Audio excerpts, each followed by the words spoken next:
Welcome, dear listener.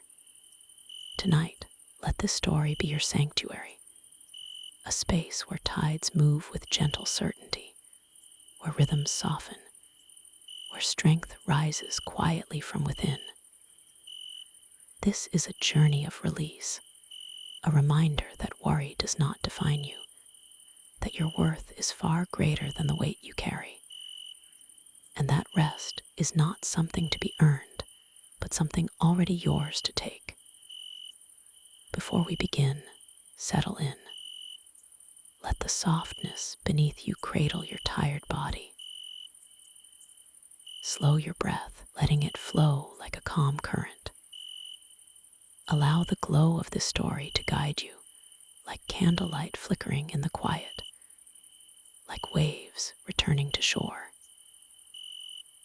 Vanessa's path is one of burdens carried in silence, truths whispered through rain, and warmth waiting behind the door. As she steps into the night, as she finds strength where doubt once lingered, may you find that same certainty within yourself. Let the night hold you. Let these words stay with you, returning whenever you seek stillness. Close your eyes. Let the story embrace you. You are safe. You are enough. You deserve rest. Let's begin. The sky stretched over the valley, a quilt of deep gray, stitched together by ribbons of mist that curled like breath over the surface of the great reservoir. The water swelled and churned beneath the dam, its voice heavy and ceaseless, a sound that never truly vanished, not even in sleep. Vanesssa stood at the edge of the stone walkway, her boots damp with the fine spray rising from below. The wind moaned through the towers, whispering against her skin like phantom hands. Cool and insistent, she tightened her coat around herself, grounding herself in the fabric, the weight of the wool a quiet reassurance. Every day, she counted the droplets that accumulated with each rainfall, the inches of rising water pressing against the dam's ancient walls, the tension in the machinery, the way the gears groaned, the way the stones sighed beneath the weight of time. The villagers trusted her to guard their safety, to listen, to measure, to know when the dam would hold and when it might falter. But tonight, the numbers felt heavier. She traced ink across the page of her ledger, the figures smudged where her fingertips trembled against them. What if I miscalculate? What if I miss something? What if the dam breaks, and it is my fault? The wind rose, curling around her ears, carrying the scent of damp earth and restless waters. The river below surged, rolling over itself in endless movement. She watched the waves crest against the stone, as if testing its patience. She let out a slow breath, closing her eyes against the rising doubt. For just a moment, she was a child again. Small hands curled around a mug of hot cocoa, the steam weaving lazy patterns into the air. Her younger self sat at the worn wooden table in their kitchen, swinging her legs beneath the chair, grinning at the way cinnamon dusted the foam like tiny constellations. The world had been quieter then, filled with simple joys. The laughter of a girl unburdened, the way strawberry shortcake melted in her mouth, delicate and sweet. She could almost hear that laughter again, drifting from a memory, untouched by fear. But the roar of the dam pulled her back. Vanesssa opened her eyes. Twilight had settled over the valley, draping the sky in hues of deep violet and soft indigo. It was time to go home. The village lay nestled between rolling hills, its rooftops glowing like embers beneath the evening light. A winding path led from the dam to her cottage, a passage carved through fields of wildflowers and tall grass. The wind played among the oaks, their leaves rustling in delicate conversation. The scent of rain lingered in the air, fresh and clean, painting the night with promise.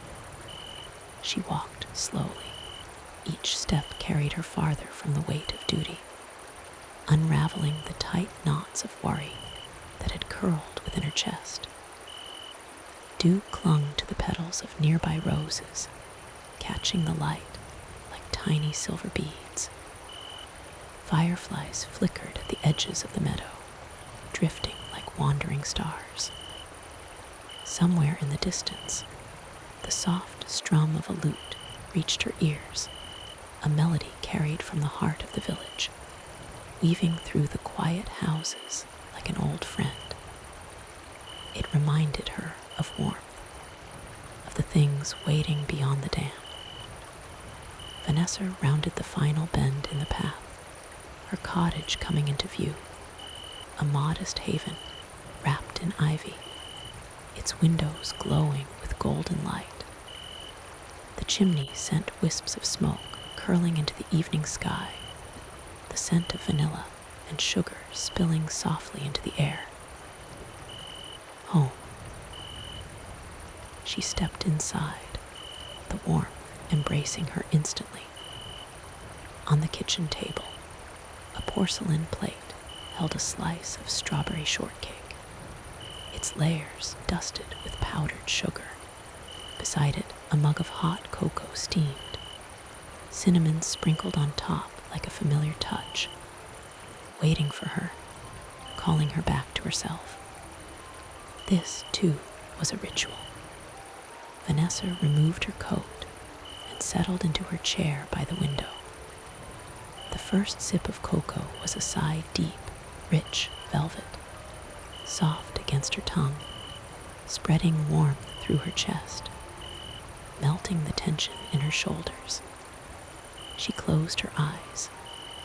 The flavors carried her backward into the comfort of past winters, the sound of rain against the roof, the laughter of a younger self sitting across from her mother, learning how to stir the pot just right, watching the bubbles rise in rhythmic dance. It had been a small joy, but one that lingered. She lifted her fork, pressing through the layers of shortcake, cutting into the softness. The taste bloomed strawberries kissed with sugar, cream light as a whisper, sponge delicate like the fading touch of twilight. She let herself savor it. The simple sweetness, the quiet reminder of gentleness. But the numbers still hummed in her mind.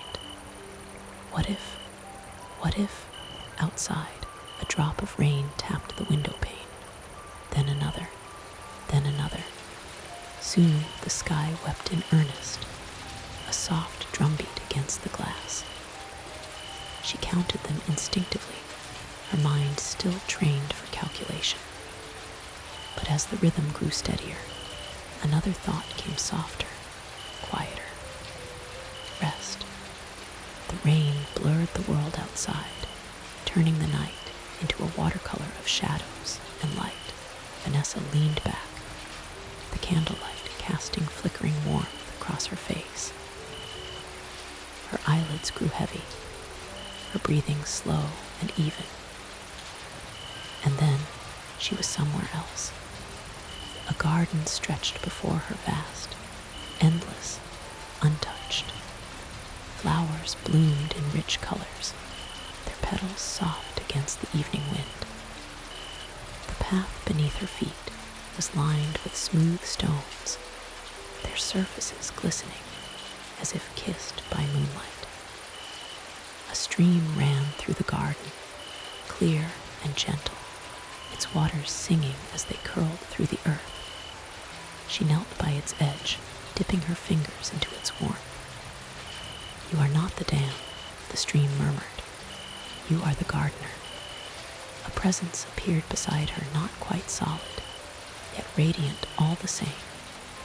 A younger version of herself, standing with quiet certainty, holding a single strawberry in her palm. "You count the droplets," her younger self whispered, eyes bright with understanding. "But who counts the seeds?" Vanesssa stared at the strawberry, its tiny seeds glistening. "Who tends the roots?" She exhaled. She already knew the answer. She woke to the soft glow of dawn, the rain having ceased. For a moment, she lingered in the memory of the garden, the scent of jasmine still clinging to the edges of her thoughts, the warmth of the stream alive in her chest. She rose, lighter, as if the night had loosened something tangled within her. The numbers waited in her ledger, but today they felt less like chains and more like verses in a quiet song. At the dam, the water shimmered beneath the morning sun, flowing without struggle.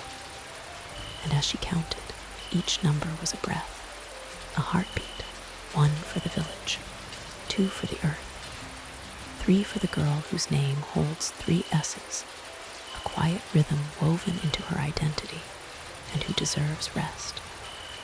That evening, she returned to her cottage. The candle was lit. The cocoa was warm. The shortcake waited. She ate slowly, savoring the way the flavors softened the edges of her worry. Outside, the world turned. Inside, Vanesssa turned too, toward stillness, toward quiet, toward peace. Later, as sleep took her, the words came, a lullaby whispered to the stars. "You deserve rest, and you are perfect just the way you are. Sleep well. The dam will hold, and so will you."